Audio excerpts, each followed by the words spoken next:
হুজুর বিয়ে করলেও দোষ, হুজুর বিয়ে করে না এটাও দোষ, হুজুর দেখতে সুন্দর এটাও দোষ, হুজুর দেখতে বেশি স্মার্ট না এটাও দোষ, হুজুর খায় কম খাইতে পারে না দোষ, হুজুর খায় বেশি এটাও। অনেকে বলে হুজুর আপনি বেশি ইংরেজি বলেন এটা আপনার দোষ। আবার আমেরিকায় যারা থাকে তারা বলে হুজুর আরেকটু যদি ইংরেজি বাড়ায় বলতেন আমাদের ছেলেমেয়েরা বেশি বুঝতে পারতো। আপনি যে কম বলেন এটা আপনার দোষ। ভেজাল আছে না নাই? সব ভেজাল থেকে আল্লাহ তুমি এই জাতিকে নির্ভেজাল করে দাও। আর অল্প কয়েক মিনিট ডিস্টার্ব করো না। তো আল্লাহ তিন ভাবে আমাদের দোয়া কবুল করে। পদ্ধতি নাম্বার 1, চাওয়া মাত্রই দিয়ে দেয়, বলে হ্যাঁ দিব তো দিয়ে দেয়, আমরা খুশি।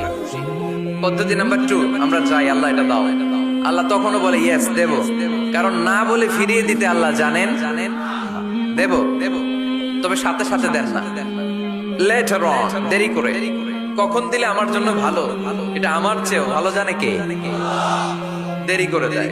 পদ্ধতি নাম্বার 3, আমি চাইলাম আল্লাহ এটা দাও, আল্লাহ বলে ইয়েস দেব, সাথে সাথে দেয় না, দেরি করেও দেয় না।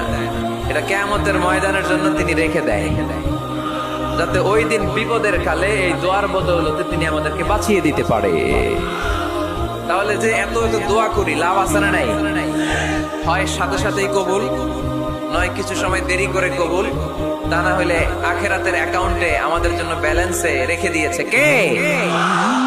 এজন্য আজকের এই ফরিদপুরের মাহফিল তখনই সার্থক হবে যখন আমরা এই সিদ্ধান্ত নিতে পারবো যে আমরা চাইবো একজনের কাছে তিনি কে, এবং চাইবো চাওয়ার মতো। যেহেতু এটা একটা শিল্প, আর্ট, এটাকে আত্মস্থ করতে হয়। চাওয়ার মতো চাইলে এটা কখনো মিস হয় না। এজন্য আমরা মন প্রাণ উজাড় করে আল্লাহ তাআলার কাছে চাইবো।